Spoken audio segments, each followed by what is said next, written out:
Hey everybody, welcome back to my channel. I'm Faye Walker and today I'm going to be going through the process for my recent mermaid painting. I made this painting a few months ago and I really liked how it turned out. I've actually made it my profile picture for some of my social medias at the moment. And I feel like doing this painting really brought me to a new step in my style. Making this piece was a journey. It had a lot of difficult moments and a lot of really rewarding moments, and I'm very happy with the piece at the end. I think it's one of my favorite pieces that I've done. Procreate records the drawing process that you do, so I thought I would take that and play it for you guys, kind of take you through the steps that I took to get to the end result. Alright, so one of the reasons that I felt inclined to draw this mermaid was not only because I love mermaids, but every year in the month of May, there's a prompt list posted by an Instagram account called Mermaid Official, and it is put on by a few artists, one of them being Tom Bancroft, who actually created Mushu for Mulan. So he's a former Disney artist. They post really great work, all of them. I'm gonna list their names, so just check them out. Basically what it is they post a prompt list for the 30 or 31 days of May, and every day is a different word. And the challenge is to try to do a mermaid themed image for every day of May. And you're supposed to post it every single day, which is really hard to do. So I usually try to participate in at least one or two of the prompts. I love drawing mermaids, so why not? For this mermaid that I'll be showing you today, the prompt that I was inspired by was lagoon. So normally when I decide I'm gonna make a drawing, I go to Pinterest and I kind of make a mood board, and I just look for a ton of images that inspire me and that I can kind of see fitting into the style I want to go with or the composition. I already have a Pinterest board called Mermaid, and I just started adding things to that. Once I got a good idea of the direction I wanted to go in for a lagoon mermaid, I just started sketching. So let's get into the handy Procreate recording. Okay, so the first few sketches that I did were kind of inspired by a pose that was laying down, almost like the mermaid is laying on a rock. I liked the moodiness of that type of pose. I really liked the idea of her being half in and half out of the water so that the tail could be underneath the waves, and then we could get a clear vision of her face. And then I started playing around with like maybe just her head and shoulders were up out of the water. I kind of liked the creepiness of that. And then I started exploring what kind of weird face I could do for her. I kind of like to make my mermaid faces not completely human, but at this point she was starting to look like Lord Voldemort, which is okay. Okay, we trust the process. And then in the midst of making these sketches and trying to figure out what exactly I wanted from this piece, I kind of got this idea just inserted into my mind. And this happens sometimes. I don't think it's just me. Sometimes the ideas come to you and you then have to create it physically. It's like hard to explain. Like I saw what the image would look like. In the image that I received, it was a mermaid and her hair was floating and swirly. She was also very pale. She had like pink coloring in her skin, blue hair and a blue tail. And she had butterflies in her hair, which I thought was kind of cute. It was a little unexpected for a mermaid, in my opinion, but the idea that I wanted from the beginning was her half in, half out of the water. So maybe on the land part, she could be playing with little butterflies. I just kind of went with it. So I found a really good reference from the creator of Lilo and Stitch. He has great shape language, and I found some really fun mermaid drawings of his on Pinterest. So I took one of those poses, which was exactly what I pictured, and I just like had that help me draw my mermaid.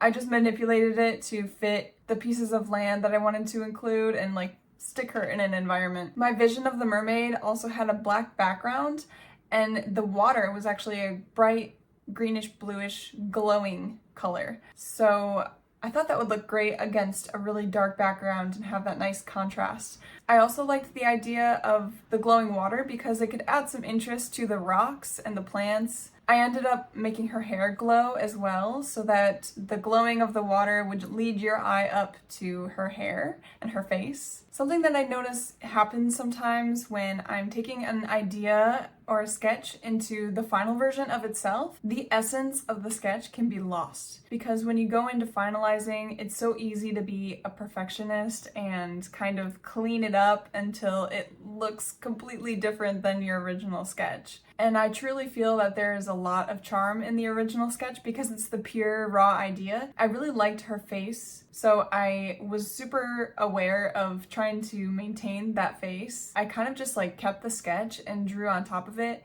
Usually what I do is I take the sketch and I like lower the opacity and then draw a final drawing on top of that. But oftentimes when I do that, it can look more stiff. So I tried to just take the sketch, paint on top of it. I really wanted her hair to be really flowy. In my vision, it was kind of floating as if she was underwater, but she's above land. But I still wanted the hair to act like it was flowing with the waves. So I kind of blocked it out into these bubbly, flowy shapes and had a lot of fun with the organic lines of her highlights. I tried bringing in some of that greenish bluish glow from the water, and that color is also similar to the color of the butterflies. So it was cool to try to balance that reflection light with a darker blue with the butterflies and have it all harmonize with enough contrast. Because of the limited colors though, I did struggle with the placement of the swirls and the lines within the silhouette of her hair because it got very busy very quickly and they had to work kind of in layers in between these swirly, bubbly shapes. At some point, I felt like I was going too detailed with the lines, so I took away some of the lines and I just was able to keep some of the areas more graphic. For the first fin of her tail, which kind of sat on her tailbone area, I explored a few different shapes, but at the end I decided simpler was better. So I ended up going with a simple sort of web-shaped fin, and I brought that language down to the secondary fins towards the end of her tail, and then the final fins too. But I saved the very bottom fins for later. I started playing around with her scales, and at first I went very graphic with it, kind of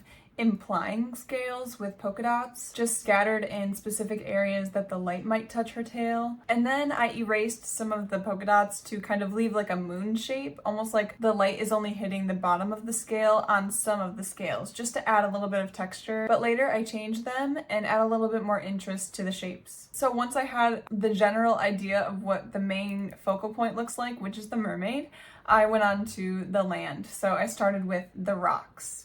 I went through a couple of different phases with the rocks. At first, I had them more layered and stripy. I liked the idea of them being more horizontal while all the other parts of the composition is kind of vertical, with the main character being vertical. And I didn't mind how they were turning out, but I felt like the shapes could be more interesting. I ended up adding a little bit more bubbly shapes instead of the rectangular shapes that I had before. And next to the bubbles, I would add a little bit of lines, adding a little bit of moss. And then I started carving the rocks out with a limited color. I just took kind of like a purplish and I made it a little less saturated in some areas and more saturated and a little bit darker in some areas without having it be too contrasty, too bright. I wanted to keep them hidden behind the mermaid because she should be coming forward more. So I tried to keep them neutral but interesting still. And then I went on to the part that probably took me the longest, which was the plants.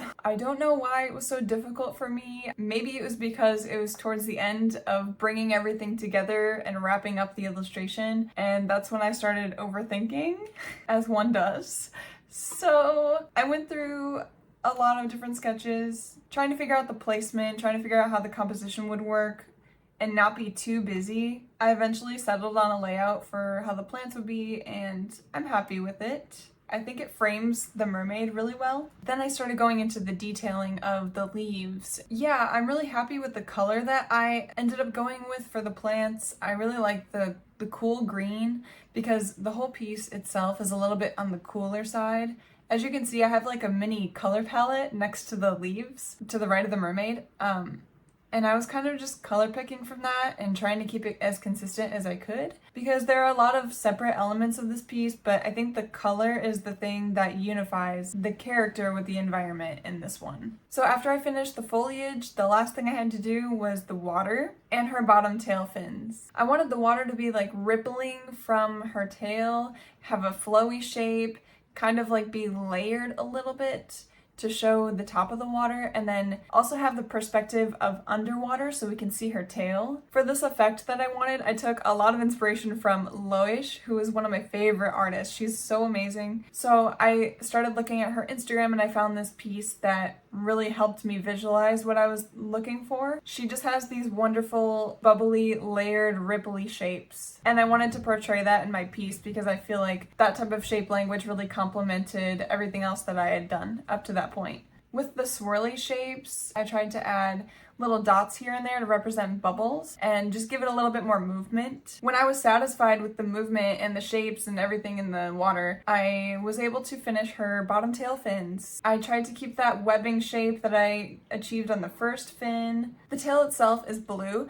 but in the thin parts of the fin, I wanted to add a blush color to kind of bring in that pink that she has in her skin and just sort of indicate a thinner part of the material. After that, it just came down to the final details. So I added a few more bubbles to the water. I added some kind of sparkles to the scales on her tail with a few highlights of different colors. I added some lighting and a little bit of texture behind the butterflies to make them a little more magical. Painted in some more light and shadows in places that I felt needed it, and it was done.